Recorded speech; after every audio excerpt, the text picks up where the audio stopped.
اعوذ باللہ من الشیطان الرجیم بسم اللہ الرحمن الرحیم۔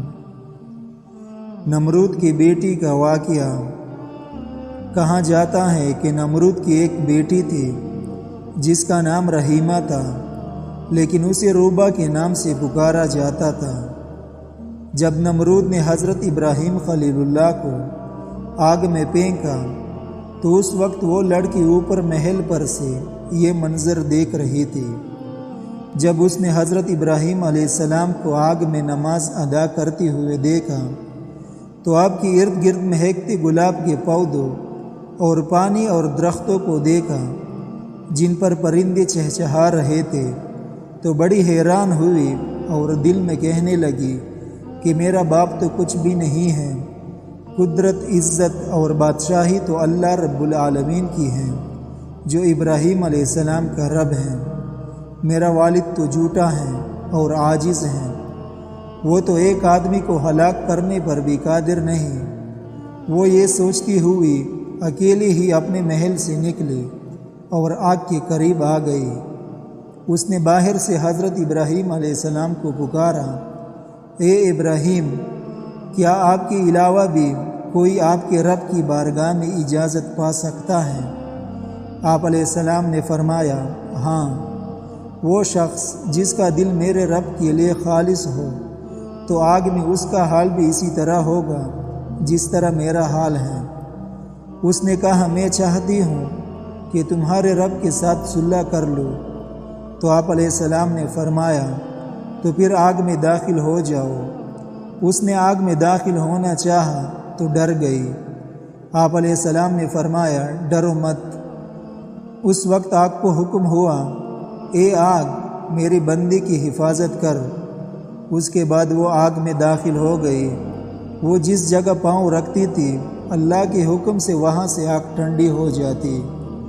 اسی طرح وہ چلتے چلتے حضرت ابراہیم علیہ السلام کے پاس پہنچ گئی اور کہنے لگی، لا الہ الا اللہ ابراہیم خلیل اللہ، میں نے یہ ارادہ کر لیا ہے کہ میں جب تک زندہ رہوں گی آپ کے دین کو نہیں چھوڑوں گی اور اپنے ظالم اور سرکش والد کو بھی دعوت دوں گی، ہو سکتا ہے کہ وہ میری نصیحت مان لے۔ یہ کہہ کر وہ واپس آئی اور اپنے والد کے پاس چلی گئی جو اس وقت تخت پر بیٹھا ہوا تھا اور اس کے لشکری اس کی ارد گرد جمع تھے، کچھ کڑے تھے اور کچھ بیٹے تھے۔ وہ اس کے پاس جا کر کھڑی ہو گئی اور کہنے لگی، اے میرے باپ، تو کب تک جھوٹے دعوے کرتا رہے گا؟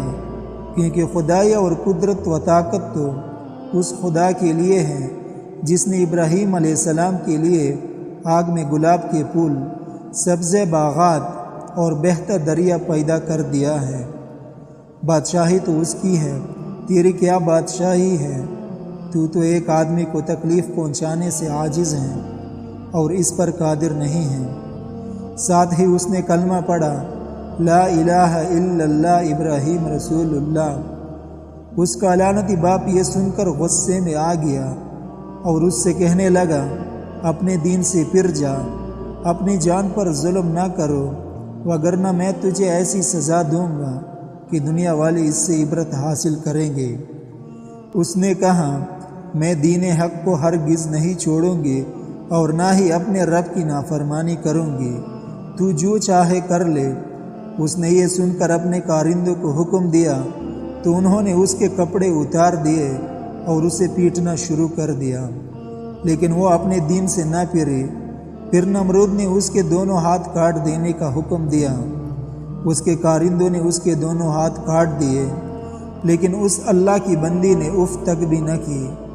پھر نمرود نے اسے مختلف سزائیں دی، لیکن وہ اپنے دین پر ڈٹی رہی، حتیٰ کہ اللہ تعالیٰ نے ایک فرشتے کو وحی فرمائی کہ وہ جنت میں جائے اور اس کے لیے وہاں سے اعلیٰ پوشاک لے کر اس کے پاس جائے۔